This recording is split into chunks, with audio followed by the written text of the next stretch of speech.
Good afternoon, everyone. I'm a data visualization engineer from Uber. We recently just open sourced the software called Kleper.gl. So today, I hope you guys know a little bit about it, but today I'm going to talk a little of how do we build it, why do we build it, and then some of the technical background behind it. So a little bit about myself. I'm a software engineer in data visualization. My background is actually in architecture, not software architecture, but building architecture. So I spent 7 years studying design, and then I realized, I actually want to play more with things that I don't have to make with my hands. So I decided to focus on computer science. But I still really love the connection between physical space and visuals. So as you can see, a lot of my work is in the geospatial visualization space.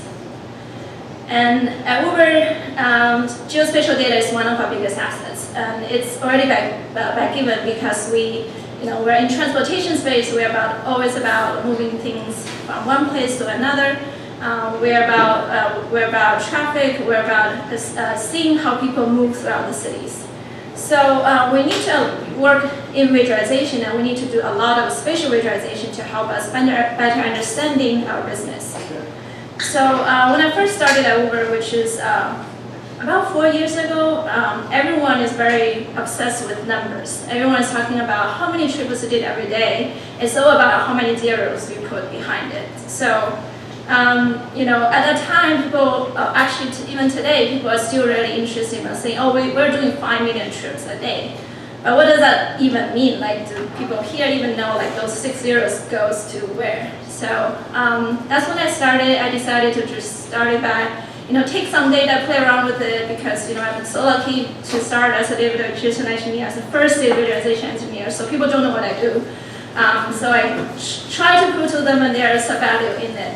So I take 1 day of trips in San Francisco. I just draw lines on the map, and then I create this map. And this map is about, I think, 2-3 years ago I created it. And it was a very interesting experience because once you show them numbers, they kind of, okay, man, but when you show an image like this, every single city office in San Francisco is super excited. Because only when you put things on the map, you kind of have this better understanding of how we're doing, how it kind of immediately relates to you. I also made this map with New York. This is about 3 years ago. I'm pretty sure today we're doing a lot more trips. This is one of my favorite maps. Is from Mexico City. I've never been to Mexico City, but I just love how the road network kind of all align with the ridges of the mountain.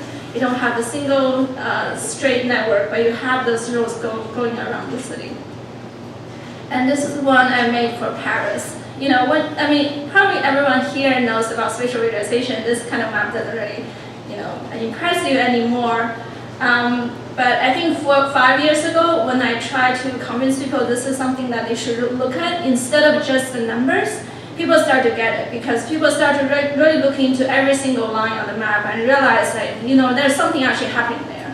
By looking at map, they can actually see where this GPS start losing signals, usually around tunnels where you don't have the nice kind of clean roads, where you have a lot of traffic because where the road it just become much more wider. And on top of that, because I come from a background of architecture, I really like to make things move. Because it's kind of ironic, but so I started making these animations. I just taking 1 day trip in London. I start just animating every single line of them, and then I like to use this kind of a cinematographic effect to have things light up. I really love to show these slides. It doesn't really tell exactly what's behind the numbers, but once I show them this, people really get it. People really have an image of how are we moving people around the cities, where are they going, how are we actually making an impact in this sense.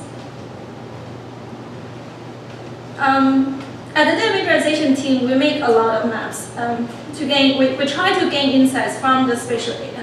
Not every geospatial visualization is about drawing lines and drawing trip lines on the map. We actually try to explore a lot of other ways to seeing what's actually behind the spatial data. This is the one I make with trips in London, but instead of just drawing the route, I just I draw an arc between a start and end, because what I want to understand the different part of the city, how do they connect to each other? You kind of can already see this kind of network of traffic just by looking at how trips start and end in one part of the city to another. I also made this map just showing density. This is a 3D hexagon map I made with just trips started in New York. I added like a height to the hexagon meaning, where you can see the, obviously around here, which one? LaGuardia, where you have a lot of trips going on around town. One level under the actual trip is the GPS pings we get. This is a map I made just by aggregating the raw GPS ping we got from every single driver app. I aggregate the GPS pings so every about 50 meters square, and then just using colors to show the density of pings. So this is basically what you get from a traffic visualization. But instead of actually looking at each single trips, we only care about how we are collecting signals from our driver's app. An interesting thing is that because I'm only looking at the pings from the car, I can show a map. Actually, from here you can see the network of city just by looking at where trips goes. And a little going on beyond that is that, but because we'll be able to see where people should go, we actually can understand some of the fraudulent behavior, because there are some places we got a lot of pings, but you're not supposed to go there. For example, in the middle of the ocean or something. And at the end, we also care about how people are actually using our app. So this is what I call a dark night, Uber dark night or something. This is using all the Uber app activities from users. So whenever you open your app, we got a ping from you saying, hey, I want to go somewhere. Instead of looking at where you actually go, we're looking at who are or where are they using our app. So from this map, we can get understanding of which of the city we probably should dispatch more cars, because we know those are the people are starting looking at our app at the time. Now, at this point, you're like, okay, she talks about some beautiful maps, and then she studied design, so that's what she cares about. Yes and no. So whenever I show this slide to people, try to communicate to them like how many maps I have to make every day. I joined Uber 4 years ago. I have been probably making those maps more than 100 or 200 of them. But what I really want to say is that all of the maps are probably visually striking, but we're actually working in data. We're not working in art. We're not making something so you want to use it as your screensaver. We want to make something that you actually learn what is actually behind the data. So this is actually about what I want to stress today. In visualization team, we create visualization to gain insights from the data. And then there's a lot of process that goes into it. Sometimes the process can be very painful. In theory, if you look over the shoulder of any data visualization engineer, what you're going to see is that they have a laptop screen, they run some code, and it kind of just like somehow magically happens in the terminal, and in the end they have something like gorgeous happening on the screen. So that's what you think that they do. Like every day, just something magic on the screen, but in reality, it's actually something like this. Right. So every software engineer here probably understand what it means to have your code actually run. Right? 100 out of probably 100 your code doesn't run, and as a visualization engineer, once you finally get something on your screen, you don't even know what you're looking at, because from the step from the actual code to the actual visual that means something is a very long journey. So design meaningful visualization requires a lot of trial and error, and you can always draw them a diagram. So this is what we do every day. We draw sketches, we make mock-ups, we create prototypes, and then we create a visualization in the end. But most of the time we actually got stuck in between this, from sketch to prototyping and going back to sketch, going back to prototyping. And then if you're lucky, you ended up with a visualization that actually shows the meaning. Example that trial error of myself. I created this data story showing a trip of Uber pool to see how Uber pool actually impact of the city. So my task is very simple. I want to use the Uber pool data to actually demo that, by running with Uber pool, there's less cars on the road and it's more efficient for the city's traffic planning. So as every data engineer, I started by collecting data. I collected 1 day of actual Uber pool trip in San Francisco, and then in order to prove my hypothesis, what I ended up doing is let's just say those people didn't take Uber pool. Theoretically, there will be 2 separate trips, right? So I took the start and end of all the trips that actually been pulled, and then ran them through OSM routing engine. So I got the separate routes of those Uber pool trips. And then I just want to create visuals so I can compare in between these 2 scenarios. It started by something like this. You kind of have to look through it. You don't see anything. So I did what I did best, which is I just make things move. I started by just brutally throwing lines on the canvas. I create 2 visuals by animating those 2 sets of trips. You can probably see there's if you're 2.0 vision or anything, but you're probably not going to see any difference between those 2, which is very surprising to me because on the left side, you actually have twice as many trips happening compared to the right side. I know this method didn't work, so I kind of have to go back to say, okay, what can I do to kind of magnify the fact that there are twice as many points. So I created a second visual. What I did is I instead of showing lines, I just like I always did best, I turned them into raw GPS points. I draw all the points on the map. I kind of want to see this black and white or red and white. I try to use a little bit of opacity and have the opacity stack on top of each other to see whether there's any density difference I can see between those 2 maps. But again, I don't get any quite visual results from here. So this already been like a week. I got impatient, my manager was like, so what's going on there? So I have to go back. Again, I told him, just let me try again. So the third time, I kind of going back to the drawing board, I was thinking, obviously there's some visual element I can put in here to better relate to the type of data I'm playing around with, which is color. So going back to the drawing board, I say, okay, let's add some color to this map. What can I relate color to? Obviously, I want to prove there's something different between the traffic. So what I ended up doing is I actually have to run a Python code that project every single trip back down to a single street segment, and then I counted how many cars passing over a street segment for every 5 minutes.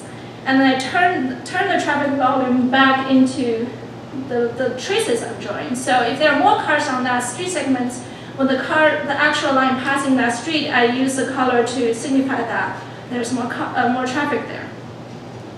Once I did that, this map turns into a much more readable format. I can immediately see where, this is San Francisco, where this part of the city civic center is always very congested, and then it's proving the color has proven what actually really happening there. It's, you have really a lot of traffic between here because this is where all the cars trying to get to when they go to Golden Gate Park. You have a lot of traffic here because this is where the highway, Highway 101, ended up passing through the entire city. So those are the parts that's always congested, and I was able to use my raw data to prove that, that's what actually happened here. So the next step is to try to do some comparison. I then did this 2 map just using just 5 minutes of data to see, if people took trips separately, there's more congestion happening versus if they took take Uber pool. So okay, this is great. The color method works out, but I want to make it more long-lasting effect. I want to show what's actually happening throughout the entire day. So I started by the projector is too bright, but you can see a little bit. It's actually much better if it's in 3D cinema. But so this is Uber pool trip, and then this is thank you. This is separate trips, right? So once I added color to my signature animation, I was really happy to see this immediate effect of how I was able to use traffic, color to represent traffic, the movement to show what's actually happening around here. So I was really excited showing this to our head of economy, and then he couldn't believe me. He was like, "Did you actually, fake it?" I was like, "No, this never happened." So, from that, I want to see there are common process of visualizing geospatial data. Everyone has to go through this. You're collecting data. You do some data processing. You use visual encoding to turn your data into some visual elements, and then you create multiple visualization, and you pick one that from doing that, you pick the one that actually shows any insights. So why don't we, instead of doing that whole process every 2 weeks of time, why don't I build an app that actually helps you better do this job without have to use 3 different type of software. Job security aside, I think one of the tasks of being a software engineer is to help other people do that work better. So that's why we built Kepler. We built Kepler to help people better fast visual exploration of millions of geospatial data in the browser. So I'm running out of time here, but I'm pretty sure you already know Kleper.gl. It runs in the browser. It's built on top of WebGL, so it runs very fast. And then it has some very fancy features, which I will quickly demo.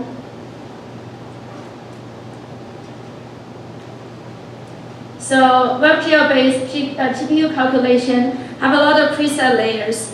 And then the basic flow is that you upload some data, you apply some filters, and then you're able to choose from a preset of layers to help you better visualizing them. Because we have a lot of common set of geospatial mapping types, Kepler.gl providing them a lot of them, so you don't have to write D3, you don't have to write WebGL just to do what you want to do. Common geotypes like Kepler.gl provide a scatter plot, 3D arcs, heat maps, chloroplast path, and then hex spanning 3D density. So let's do a quick demo.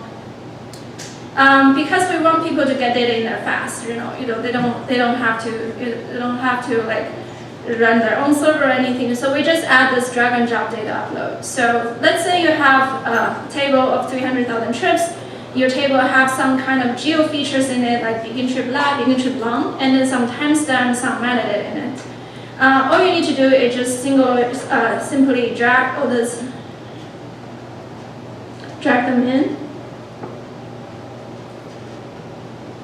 So because we try to avoid people seeing a blank map, Kepler.gl has those smart detection based on your column name and then your data types. So you automatically detect that you have something called begin trip, so it draws a begin trip layer. And then it also detect that you have the drop-off location of the trip in it, so you add another layer called drop-off.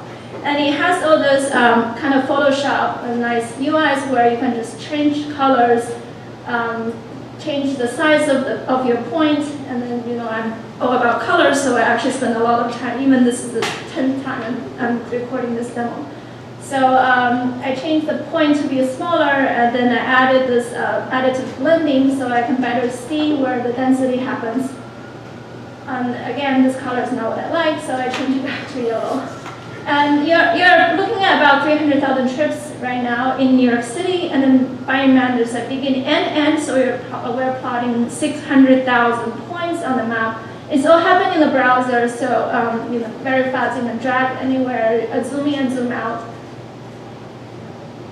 And then even by looking at this, you can see where, just looking at the raw data, you can see where the density actually make a difference. And beyond that, a lot of times we don't want to just looking at raw data. We want to be able to filter them, be able to see what trends in there. Because my data contained this column called timestamp, I was able to add a time layer, actually time filter to my visualization. So I select this begin trip timestamp column, and then it immediately draws this timeline for me where I can just drag to a smaller time window and then do a visual playback. So this is playing back entire day. And it's very interesting where you can see, you probably know, there's just a lot of, in the morning, there's a lot of drop-offs around there, midtown, right, yellow. But pick up all around here. And there's also a highlight of drop-off around here. I don't know New York. I assume there's some regional transit line around there. Because people would take Uber, being dropped off at one of the stations, and then take train or metro to their work.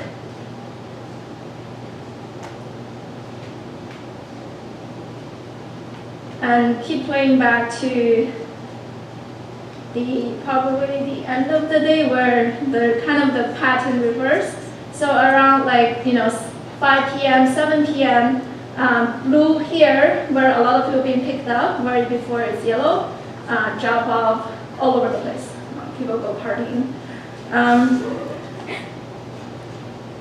So beyond that, we also have this really nice interaction. Because we're able to run a lot of things in WebGL, we can have instant feedback between you and the data. One of my favorite interaction here is that because we're dealing a lot with transportation, we really care about where things start, where things end. So we have this layer called arc, where you can just plot 2 points and then link them. I know it becomes immediately crazy because we have 300,000 trips happening. So I changed the opacity to be a little bit lower. I changed the color, I guess, spent a lot of time trying to figure out. So I want to have the start and end of the arc to be different colors, so you kind of see where actual trips start and end.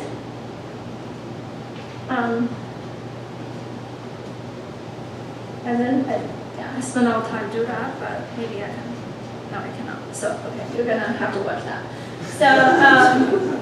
So now the end of the trips are red, and the beginning of the trip are green. And because this visualization becomes too crazy, I added sliders to filter out to be only shorter distance trip. I don't really care about trip going all the way out to Long Island. Now I added, yes, again I changed the color. But what I really want to see here is instead of this network of explosion, I actually want to see which part of the city goes to the other part. So I add this interaction called brushing. With brushing, you're able to just move your mouse around to any part of the map, and then highlight arcs that only start or end around that area of arcs. It looks nicer on the actual slide, so make sure to watch this video again. But I kind of go into Brooklyn to see, okay, how many trips are there, and then I was able to change the radius of my brushing, so I kind of see other part of it. Great. And obviously you can change it to a 3D view where the arcs are joined more. You can see more long distance being highlighted around this view. Aggregation is also what we really cares about, because we don't really, sometimes we actually want to see how the raw data turns into aggregated trends. Kleper.gl has this aggregation layer where you can quickly turn your points into a hexagon visual, where it aggregates based on the density of the points that fall into each hexagon, and you're able to change the radius to be smaller because you want to care about more fine grain of actual part. Right now I'm looking at about 200 meter radius, or even smaller, 15-meter radius of the city. And we do all those things on client side, so it's actually running all in your browser. You don't have to do any server-side requests. And then we also added this 3D to the bar where you can immediately see the anomaly stands out. But you don't. Sometimes those anomalies actually shadows you from looking at what actual trends. So when I change the color scale to be a linear color scale, those things are the most significant features that you see. It's helpful when you actually want to look at anomalies, but sometimes you actually want to filter them out. So we also have this interaction called a percentile filter, where we allow you to just to obsess with the visual. So we allow you to drag to filter out top percentile bins, where then redistribute the colors. So when I filter out those really high density bins, I was able to recalculate the color around here, then the trends around the lower percentile beans become a lot more visible. Yeah, so faster. Okay, so another thing is that instead of just looking at density of the beans, you actually be able to aggregate based on third metric. So right now, I was able to aggregate based on the average distance of the trips that happens around here, which I don't have time to show. So let me just fast play this. Yeah.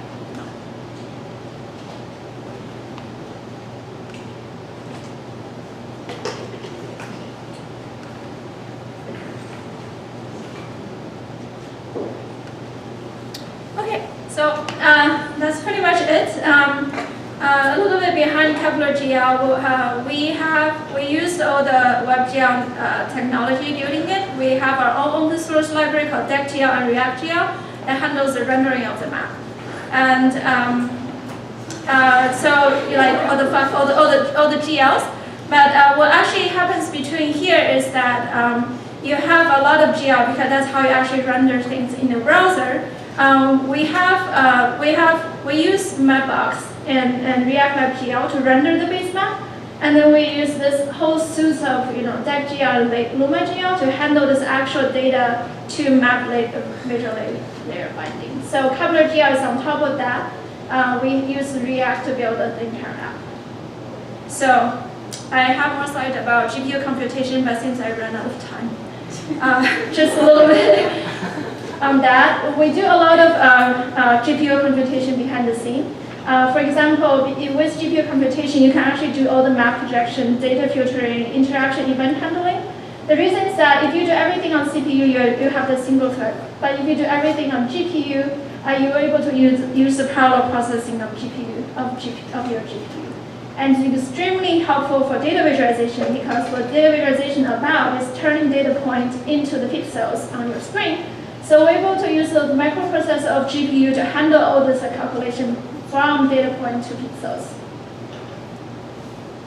Something like this, with a latitude and longitude, you want to project onto the screen. All this calculation can be handled parallel on your GPU without having to go through your single set CPU calculation. The only thing is that with CPU, you write nicely JavaScript, which I know how to write, I hope. And with GPU, you have read this very funky language called GSL. That's how your GPU knows how to render things on your browser. So yeah, that's pretty much it. This one I will not talk about. It's the same.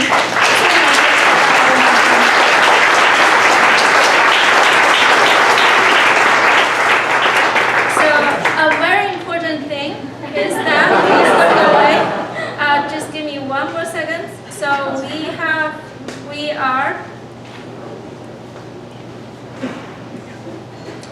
you can look at this. So we are on track we were nominated Information's Beautiful Shortlist. So if you like Kleper.gl, please vote for us. Yeah, that's it. Thank you.